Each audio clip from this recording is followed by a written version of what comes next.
కేవలం 7,999 up to 10 kgs వరకు బరువు తగ్గి అధిక బరువు నుంచి వచ్చే ప్రధాన సమస్యలను దూరం చేసుకోండి. టీజీఐఎస్సీ కింద ఉంటున్న ఇండస్ట్రియల్ పార్కులు, ఆటో నగర్లు అన్ని కూడా చాలా వరకు ఓఆర్ఆర్ లోపలే ఉన్నాయి. వీటన్నిటిని కూడా ఓఆర్ఆర్ వెలుపలకు తీసుకెళ్లాలని, తరలించాలని ప్రభుత్వం నిర్ణయం తీసుకున్న విషయం మొదటి రోజు నుంచి కూడా చెప్తా ఉన్నాం. కొత్త పాలసీ ప్రకారం టైం డెవలప్మెంట్ ఇంపాక్ట్ ఫీజ్ కింద 80 అడుగుల రోడ్లు ఉన్న పారిశ్రామికవేత్తలో భూమి వినియోగ బదిలింపు, చేంజ్ ఆఫ్ ల్యాండ్ యూస్ కు సబ్ రిజిస్టర్ విలువలో 30% మరియు 50% నిర్ణయం చేయటం జరిగింది. దీనికి సంబంధించి కూడా ఈ 30% భూమి విలువ కాదు, ఇది కన్వర్షన్ ఫీజు.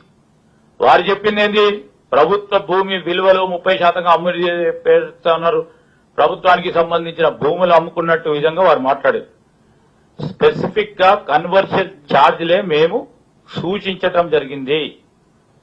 దీనివల్ల ప్రభుత్వానికి ఆదాయంతో పాటు ప్రజలకు కూడా ఒక వెసులుబాటు కలిగి, పారిశ్రామికవేత్తలకు కూడా ఈరోజు కొత్త టెక్నాలజీ ద్వారా ఓఆర్ఆర్ అవతల వారి యూనిట్స్ ఏర్పాటు చేయడానికి అవకాశం ఉంటుంది. దీంట్లో టీజీఐఎస్సీ నోడల్ ఏజెన్సీగా వ్యవహరిస్తా ఉంది. హెచ్ఎండిఏ మరియు ఎంఏయుడి నిబంధనల ప్రకారమే ఈ భూమి వినియోగం చేయాల్సి ఉంటుంది. దీన్ని కూడా మేము రూల్స్ ను డైవర్ట్ చేయటం లేదు. మరి ఈ దరఖాస్తుదారులు టీజీఐపాస్ ద్వారా మొదటగా 20%, మరి 90 రోజుల్లో మిగతా 80% చెల్లించాల్సి ఉంటుంది. ఇందులో 20% నిధులు టీజీఐఎస్సీకి వస్తాయి. ఆ నిధులతోనే ఓఆర్ఆర్ వెలుపల ఏర్పాటు చేసే పారిశ్రామిక వాడల మౌలిక సదుపాయాల కల్పనకు వినియోగించడం జరుగుతుంది. ఈ నూతన పాలసీకి సంబంధించి ఇండస్ట్రీస్ గాని కామర్స్ డిపార్ట్మెంట్ కు రూపొందిస్తుంది. 6 నెలల లోపల ఈ దరఖాస్తుదారులు దరఖాస్తు చేసుకోవచ్చు. ల్యాండ్ కన్వర్షన్ తర్వాత నివాసాల నిర్మాణాలకు గాని, వాణిజ్యం గాని, ఇతర వాణిజ్యం వ్యాపార సంస్థలకు దీన్ని ఉపయోగించుకోవచ్చు. నేను సింపుల్ గా ఒకటే వారికి కూడా తెలుసు అనుకుంటాను, ఎందుకంటే చాలా సంవత్సరాలు వారు ఇండస్ట్రీ మినిస్టర్గా ఉన్నారు, ఐటీ మినిస్టర్గా ఉన్నారు, మున్సిపల్ మినిస్టర్గా ఉన్నారు. ఈరోజు ఫ్రీ హోల్డ్ కి లీజ్ ల్యాండ్ మధ్యలో విభేదం లేకుండా మాట్లాడారు. వారు అదే ఆజామాబాద్ కు సంబంధించి ఇచ్చినప్పుడు వారు చెప్పిన ఉదాహరణ చెప్పారు. అది లీజ్ హోల్డ్,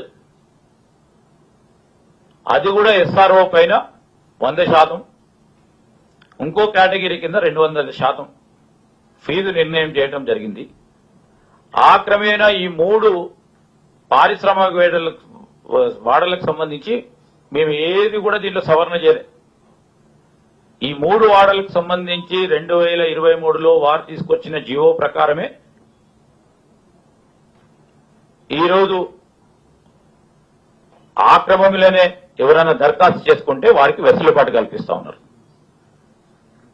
మేము ఈరోజు చేసే కార్యక్రమం ఏదో పెద్ద తప్పు చేస్తున్నట్టు వందలాది వేలాది పోయింది. ఇప్పుడు ఏమనంటే లక్షలే వస్తాయి వాళ్ళ నోట్లకెళ్ళి.